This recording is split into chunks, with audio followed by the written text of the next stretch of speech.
أهلا وسهلا برمضان.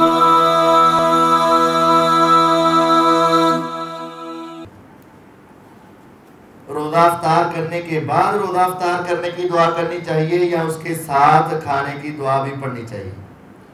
یہ ہم نے روزہ افطار کرنے کی دعا پیچھے لکھی ہے، اور یہ روزہ افطار کرنے سے پہلے پڑھنی ہے۔ دعا پڑھیں، بسم اللہ پڑھیں، دعا پڑھیں اور یہ افطاری کر لیں۔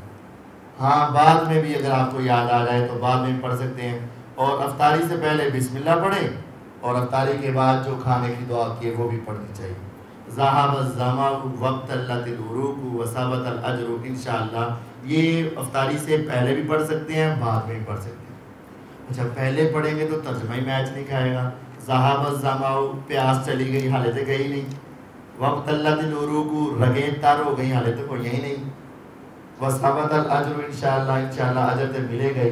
تو یہ جو کام کرنے لگے ہیں نا تو یقینی ہے اور آپ کے پاس ہی ہے، تو اس کو ایسے بول دیا کرتے ہیں جیسا کہ اللہ تعالیٰ نے فرمایا یا ایھا الذین آمنوا اذا قمتم الی الصلاۃ فاغسلوا وجوہکم فاذا قرأت القرآن فاستعذ باللہ، جب قرآن کی قرأت کرو تو اعوذ باللہ پڑھو۔ فاذا قرأت القرآن فاستعذ باللہ، جب قرآن کی قرأت کرو تو کیا کرو؟ اعوذ باللہ پڑھو۔ یعنی جب قرآن پڑھنے لگو تو اعوذ باللہ پڑھو، یہ نہیں کہ جب قرأت پوری کر لو تو اس کے آخر میں اعوذ باللہ پڑھو، یہ نہیں۔ تو یہ پہلے بھی اور بعد میں بھی پڑھی جا سکتی ہے۔